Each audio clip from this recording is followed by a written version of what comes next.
Assalamualaikum. My name is Dr. Aslan Sajjad and I'm currently working as head of department in rehabilitation. So, in my clinical practice, one thing I observed is that many patients come to us and around 30, 40 years old, और वो आके हमें ये कहते हैं कि जी हमें नेक में इश्यूज आ रहे हैं, हमें बैक में इश्यूज आ रहे हैं, हमें अपने रिस्ट्स में कुछ इश्यूज ऐसे आ रहे हैं कि जब उसको हम बैकग्राउंड उसका चेक करने की कोशिश करते हैं या जब उसकी हिस्ट्री टेकिंग करते हैं तो हमें पता चलता है कि वो उसकी वर्क हैबिट्स, उसकी वर्क रिलेटेड जो जितनी भी उसकी एक्टिविटीज़ हैं वो कुछ इस तरह की रही हैं कि जिसकी वजह से अल्टीमेटली वो इस चीज़ पे आके रिजल्ट किया उसने. So, role of physical therapy in work-related musculoskeletal conditions. This is what we are going to discuss today. So,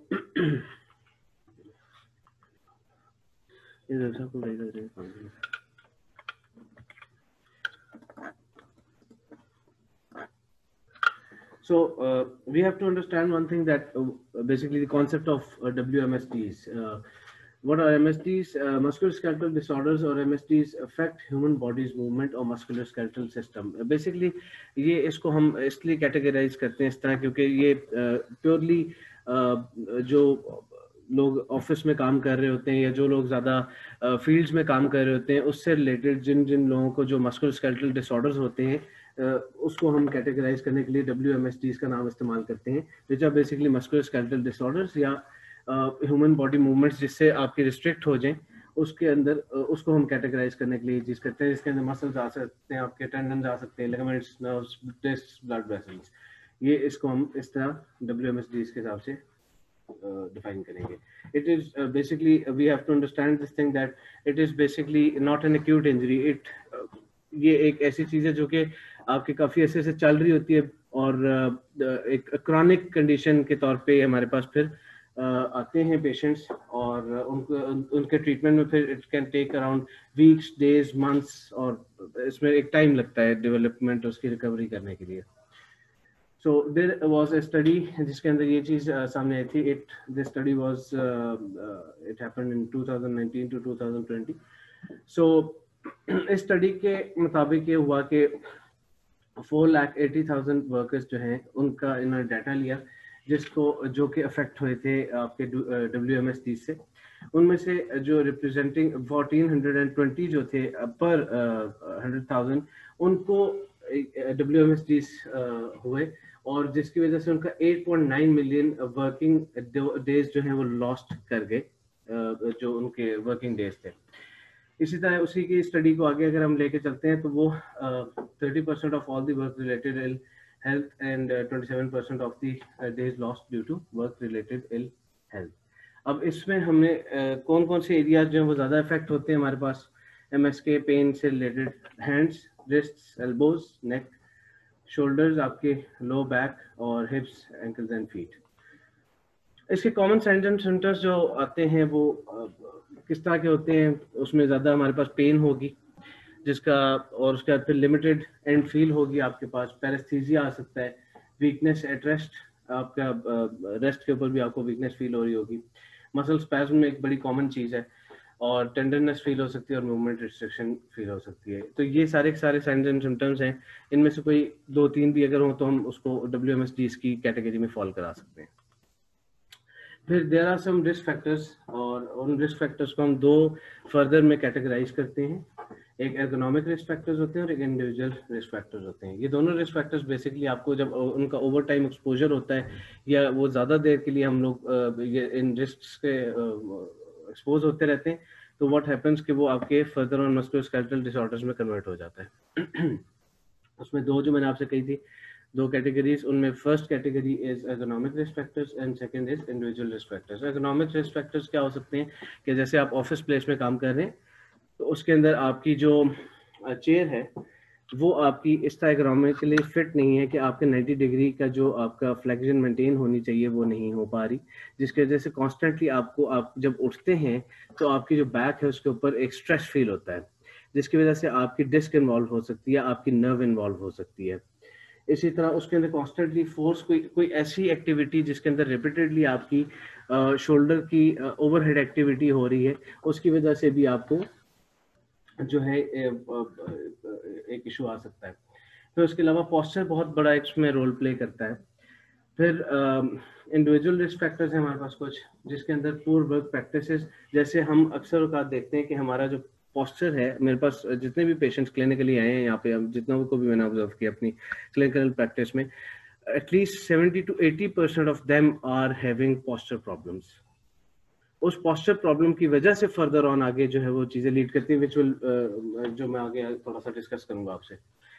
poor fitness, sedentary lifestyle, 9 to 5, 11 to 7, 1 to 9, हमारी 8 आवर्स की जॉब होती है।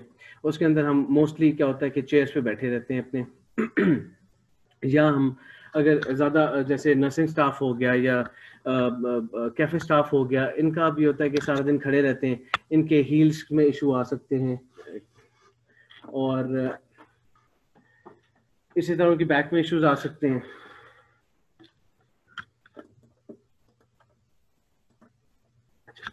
Next on what we want, जो मैंने आपसे पहले भी कहा था कि पोस्चर को हम डिस्कस करेंगे। गुड पोस्चर क्या होता है, बैड पोस्चर क्या होता है। पोस्चर से ही सारी गेम असल में सारी स्टार्ट होती है। हम जब बैठे होते हैं तो हमने बेसिकली अपराइट पोजीशन में बैठना होता है। हम लोग करते हैं क्या है कि हम लोग स्लाउट पोस्चर में बैठना शुरू कर देते हैं। जनरली जो हमारी नेचुरली जो कर्व होता है, जो जब एक बेबी पैदा होता है उसके बाद से लेके जो नेचुरली उसका कर्व होता है वो एस शेप होता है। लाइक उसमें सर्विकल पे लॉर्डोसिस होता है, और उस पे थोरेसिक काइफोसिस होता है, और लंबर लॉर्डोसिस होता है। लेकिन अनफॉर्चुनेटली जब हम बैठना शुरू करते हैं, अपने एडल्टहुड में आते हैं, जब एक ऑफिस पोस्चर में आना शुरू करते हैं, तो व्हाट वी डू इज कि Aahista Aahista, obviously it is understandable कि 8 आवर्स के लिए कोई भी अपराइट पोजीशन में नहीं बैठ सकता, बट ये कि वो अल्टीमेटली आहिस्ता आहिस्ता होता है कि वो सी शेप में आना शुरू हो जाते हैं, लाइक वैसे कर्व पोजीशन में आना शुरू हो जाते हैं। जिस तरह ये this second picture which this is depicting, इस पोस्चर में हम जब आना शुरू कर देते हैं तो व्हाट हैपेंस, अब यहाँ पे हो क्या रहा है बेसिकली, जब हम इस पोजीशन में, ये एक गुड पोस्चर है जिसमें हमें खड़ा होना चाहिए, ठीक है, बट अनफॉर्चुनेटली होता है कि हम उस तरह बैठना शुरू कर देते हैं। वो भी एक सिटिंग पोस्चर ठीक है, अपराइट पोजीशन में हमें बैठना होता है। अल्टीमेटली होता क्या है कि वो सी शेप की वजह से हमारे जो जितने भी मसल्स होते हैं लंबर के, वो आपके स्ट्रेच होना शुरू हो जाते हैं। स्ट्रेच होते होते वो क्रॉनिक, जैसा मैंने पहले भी कहा था, this is not acute, this is a chronic thing. वो इतना हो जाते हैं कि वो आहिस्ता आहिस्ता वो जो आपके पैरास्पाइनल मसल्स होते हैं वो स्ट्रेटनिंग ऑफ स्पाइन तक ले जाते हैं काम को, और अक्सर औकात पेशेंट्स हमारे पास फिर आते हैं स्ट्रेटनिंग ऑफ स्पाइन के साथ। Effects of poor posture, poor posture की वजह से क्या कुछ चीजें हो सकती हैं। पुअर जॉइंट अलाइनमेंट हो सकती है, जनरल मसल ओवर हेडेक्स हो सकते हैं, बिकॉज व्हाई, अगर इस पोस्चर को हम देखें, forward head posture, forward head posture basically क्या पोस्चर है कि जिसके अंदर आपके राउंडेड शोल्डर्स हो रहे हैं। राउंडेड शोल्डर्स क्यों हो रहे हैं, क्योंकि आप उसकी भी फर्दर ऑन एक और चीज होती है जिसमें हम कहते हैं अपर क्रॉस सिंड्रोम। हम अपर क्रॉस सिंड्रोम जब होता है तो उसकी वजह से आपके राउंडेड शोल्डर्स हो जाते हैं और आपका फॉरवर्ड हेड पोस्चर हो जाता है। फॉरवर्ड हेड पोस्चर की वजह से क्या होता है कि आपके जो जितने भी ट्रेपेजियस मसल हैं और आपके स्केलेनाए हैं, ये आपके सारे के सारे जो होते हैं अपना उसमें मसल स्पैज्म में चले जाते हैं, जिसकी वजह से वो आहिस्ता आहिस्ता क्या करते हैं कि वो जो नॉर्मल लॉर्डोसिस होता है आपके कर्व का, वो आहिस्ता आहिस्ता आहिस्ता आहिस्ता उसको डिरेल करना शुरू कर देते हैं। Compression of disc and joint structure, जैसे मैंने पहले भी कहा था कि पीछे कि जब आपके एर्गोनॉमिक रिस्क फैक्टर्स जब हम उनसे एक्सपोज हो रहे होते हैं तो उसकी वजह से compression of disc and joint structures भी हो सकता है। Compression on nerves to course through the body, reduced blood flow to muscles resulting in increased fatigue, increased shear forces within the spine affecting disc integrity and overuse injuries. Overuse injuries जैसे overhead activities हमारे पास आती हैं, shoulder bursitis हो गया, shoulder tendonitis हो गया, इस तरह के जो हमारे जितने भी हो सकते हैं, या फिर हमारे पास गोफर एल्बो हो सकता है, टेनिस एल्बो हो सकता है, ये सारे के सारे जितने भी हैं ये overuse से रिलेटेड है। अपर क्रॉस सिंड्रोम की मैं आपसे बात कर रहा था। अपर क्रॉस सिंड्रोम में व्हाट हैपेंस, जैसे ये देख रहे हैं आपके कंप्यूटर वर्कर हैं और जो काम कुछ इस तरह का है कि उसमें समटाइम्स आप थक जाते हैं, मतलब आप बैठ बैठ के भी थक जाते हैं, आप यूं करना शुरू कर देते हैं, फिर अल्टीमेटली वो चूंकि इतनी कंफर्टेबल पोजीशन में आना शुरू हो जाते हैं कि वो कांस्टेंट पोजीशन उनकी बन जाती है। उसमें फिर होता क्या है कि आपके जितने भी सर्वाइकल फ्लेक्सर्स होते हैं, अब राउंडेड शोल्डर्स और फॉरवर्ड हेड पोस्चर बनता क्यों है? क्योंकि उसमें दो चीजें होती हैं। आपका अपर क्रॉस, क्रॉस में ये होता है कि सर्वाइकल जो फ्लेक्सर्स होते हैं आपके, जो फ्लेक्शन करा रहे हैं आपकी नेक को, वो आपके वीक होना शुरू हो जाते हैं। और जो उसको, अब राउंडेड शोल्डर हम जब बात कर रहे हैं तो वो क्यों होगा? बिकॉज आपके जितने भी पेक्टोरलिस मसल हैं जो फ्रंट पे आते हैं, चेस्ट के ऊपर जो होते हैं, उसमें दो होते हैं, पेक्टोरलिस मेजर और माइनर मेजर। मोस्टली वो टाइट होना शुरू हो जाते हैं, वो उसको आगे की तरफ पुल करना शुरू कर देते हैं। अब जब वो पुल करना शुरू करते हैं तो ऑब्वियस सी बात है कि जो पीछे वाले मसल्स हैं, सब ऑक्सीपिटल्स हो गए, ट्रेपीजियस हो गए, लेवेटर स्कैपुला हो गया, और रोम्बॉइड और लोअर ट्रेपीजियस, ये टाइट होना शुरू हो जाते हैं। तो ये बेसिकली जो न्यूट्रल काम चलना था वो नहीं होता, वो फिर आहिस्ता आहिस्ता वो पोस्चर प्रॉब्लम्स की वजह से ये अपर क्रॉस सिंड्रोम में चला जाता है। फिर उसके बाद दूसरा आता है लोअर क्रॉस सिंड्रोम। ये भी पुअर पोस्चर की वजह से होता है।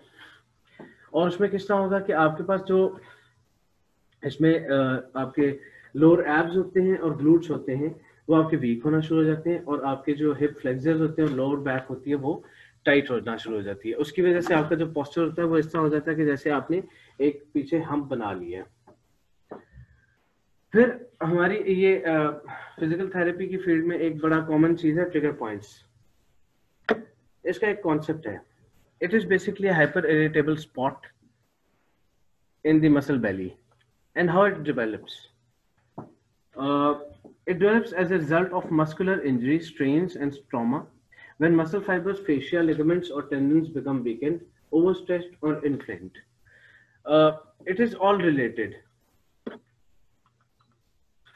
अपर क्रॉस सिंड्रोम, जैसे हमने कहा, अब कॉन्स्टेंटली चूंकि टाइट मसल्स हैं, रोम्बॉइड्स टाइट हैं, लोअर ट्रेपेजियस टाइट हैं, सब ऑक्सीपिटल्स टाइट हैं, इसको अगर हम अनट्रीटेड छोड़ देते हैं और चूंकि क्रॉनिक हो जाता है, तो व्हाट हैपेंस कि जो फाइबर्स होते हैं आपके जितने भी मसल फाइबर्स, उनमें कहीं पे कुछ एक वो जुड़ना शुरू हो जाते हैं, जिसकी वजह से वहां पे एक ट्रिगर पॉइंट की शक्ल बन जाती है, जिसको हाइपर इरिटेबल स्पॉट, या जैसे गिल्टी सी होती है, लेकिन it is technically not guilty, लेकिन ये एक स्पॉट सा बन जाता है। और फिर जब भी आप कोई मूवमेंट करते हैं ऐसी कि जैसे आपने कोई चीज फेच करनी है, कोई चीज आपने ग्रैब करनी है, कोई चीज आपने अपने बाजू को टच करना है, दूसरे को कोई इस तरह मूवमेंट करनी है, तो वो आपको फिर पेन कॉज करता है। और इसका एक और चीज के साथ भी बड़ा इंपॉर्टेंट रिलेशन होता है, जिस तरह अक्सर पेशेंट्स आते हैं हमारे पास जो कि फिब्रोमाइल्जिया से रिलेटेड काफी सारे पेशेंट्स आते हैं, उसके अंदर भी ट्रिगर पॉइंट्स की काफी प्रेवलेंस हमने देखी है कि उनके अंदर होता है। तो इसको फिर हम ये ट्रीटमेंट आगे मैं आपको बताता हूँ कि हम किस तरह करेंगे।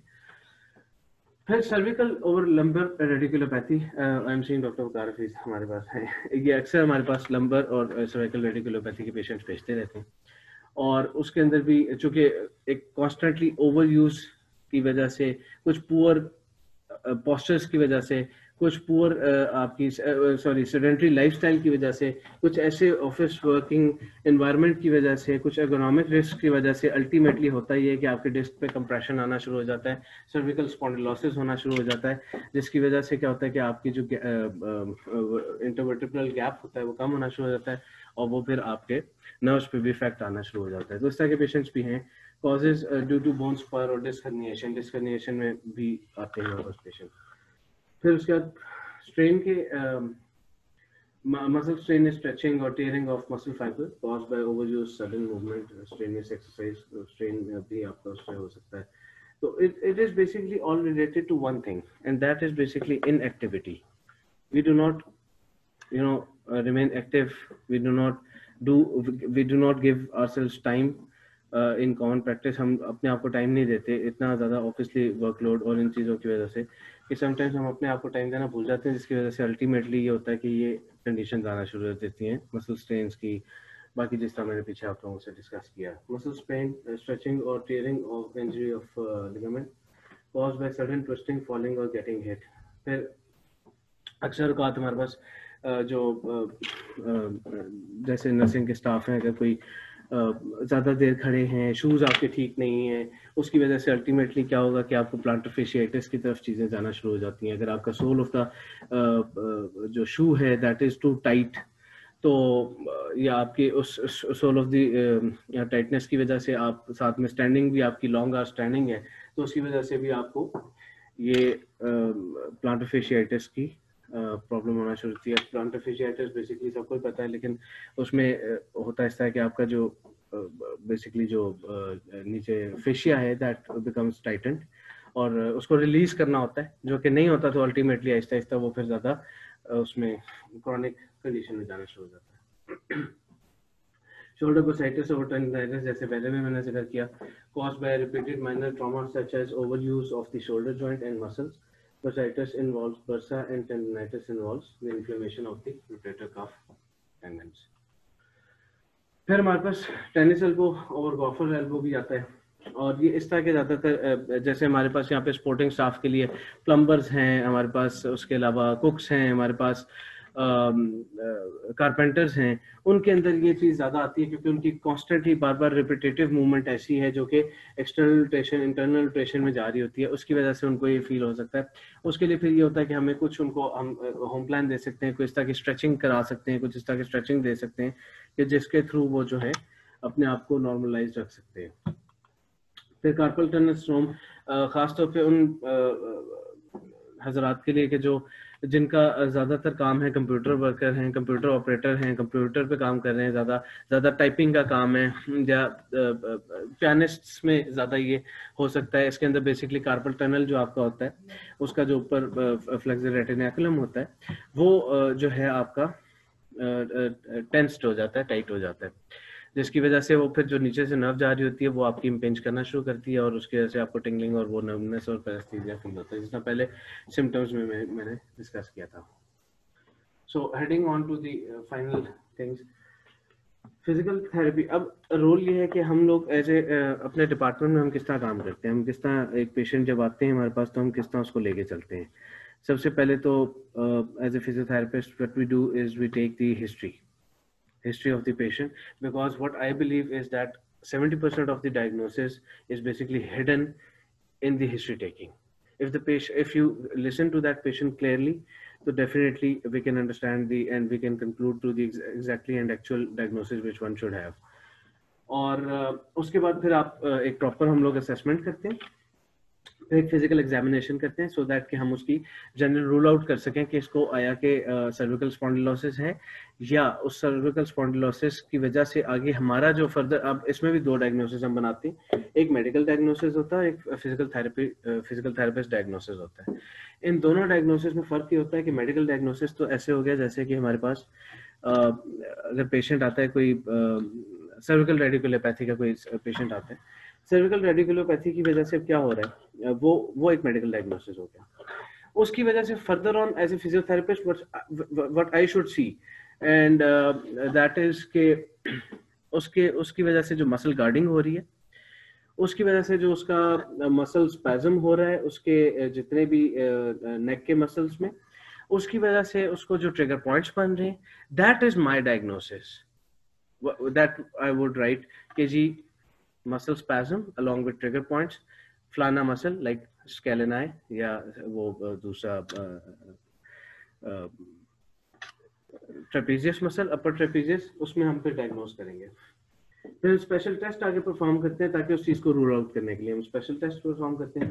फिर हम फर्दर एक प्रॉपर डायग्नोसिस की तरफ कंक्लूड करते हैं, और उसमें भी फिर दो आगे तरीक़ेकार हैं। अगर डायग्नोसिस हमें लगता है कि हमारे डायग्नोसिस के बाद हमें लगता है कि this patient is not a case of physiotherapy, it should be referred to some other person who with which, जैसे अगर कोई वर्टिगा का पेशेंट है जिसको अभी रूल आउट करने के लिए हमें ENT के पास भेजना था, तो ऑब्वियसली हम उसको रेफर करेंगे फिर उसके पास, ENT के पास। और अगर लगता है कि नहीं ये केस है फिजियोथेरेपी का कि उसका वर्टिगो या उसकी कोई भी चीज़ जो है वो उसकी मसल स्पैज्म से रिलेटेड है या उसकी नेक से रिलेटेड है, तो हाँ फिर हम उसको आगे फर्दर ऑन ट्रीटमेंट देंगे या कोई इस तरह का ट्रीटमेंट देंगे जिससे उसको आगे फर्दर इजीनेस आए। और उसके फिर उसको हम उस ट्रीटमेंट प्लान को इम्प्लीमेंट करते हैं। ट्रीटमेंट प्लान में भी हम दो चीज़ें आगे देखते हैं, एक शॉर्ट टर्म गोल होता है, एक लॉन्ग टर्म गोल होता है। शॉर्ट टर्म गोल हम देख सकते हैं कि उस पेशेंट को उस टाइम पे एग्जैक्टली क्या चीज़ चाहिए, जैसे उसको या तो पेन रिलीफ चाहिए या उसको मूवमेंट रिस्ट्रिक्शन जो है उसकी जो हो रही है उसमें रिलीफ चाहिए। तो इन दोनों में से हम चीज़ पहले डिसाइड कर लेंगे, उसके बाद फिर हम फाइनल गोल एक जो लॉन्ग टर्म गोल होगा उसमें हम ये बना लेंगे कि हमने उसका जो आगे फर्दर ऑन के हमने उसकी रेंज को इम्प्रूव करना है, हमने उसकी पेन को बिल्कुल लिमिटाइज करना है, वो हमारा प्लान होता है। लॉन्ग टर्म गोल हम उसमें करेंगे। फिर उसके बाद अगर उसमें भी हम फिर फर्दर रीवैल्यूएशन भी कर लेते हैं। Role of physiotherapy. Physical therapy treatment involves therapeutic exercise and use of different modalities. हम जैसे कि हमने इतनी सारी चीज़ों के बारे में पीछे बात की, उसमें एक चीज़ है कि हम उसको ट्रीटमेंट आगे किस तरह फर्दर ऑन देते हैं। हम उसमें काफ़ी सारी मोडालिटीज इस्तेमाल करते हैं। साथ हम उसके मैनुअल थेरेपी इस्तेमाल करते हैं। मैनुअल थेरेपी से रिलेटेड ये होता है कि जैसे अगर कोई पेशेंट आता है, जैसे टेनिस ओवर गोल्फर एल्बो की हमने बात की थी, उसके अंदर हम पहले तो उसको पेन रिलीफ के लिए तो उसको हम जो इंस्टेंट ट्रीटमेंट थोड़ा सा हम देना चाहते हैं वो दे देते हैं। कोई हम अपनी कुछ मशीनरी लगा लेंगे, कोई टेंस लगा लेंगे। उसके बाद फिर नेक्स्ट ऑन हम मोबिलाइजेशन करते हैं। जैसे अगर टेनिस और गोल्फर एल्बो की बात करें तो हम उसकी मोबिलाइज करते हैं, उसकी एल्बो को हम मोबिलाइज करते हैं, उसको हम स्ट्रेच करते हैं, कुछ इस तरह की एक्टिविटी करते हैं कि जिससे उसकी जो इम्पिंजमेंट है वो कम हो और उसके जो पेन है उसमें कमी आए। टू इम्प्रूव स्ट्रेंथ, जैसे मैंने लॉन्ग टर्म और शॉर्ट टर्म की बात की, तो हम प्लान बता रहे हैं। To improve strength, mobility, range of motion and endurance, balance and postural correction and muscle imbalance. हम ये सारी की सारी चीज़ें अपने प्लान के अंदर शामिल रखेंगे कि हमने उसकी स्ट्रेंथ को इम्प्रूव करना है, क्योंकि ऑब्वियसली जब नर्व इन्वॉल्वमेंट होती है तो उसकी जो उसके रिफ्लेक्सेस हो गए, उसके आपकी जो स्ट्रेंथ होती है, उसकी जो पावर होती है मसल्स की, वो भी नीचे हो जाती है।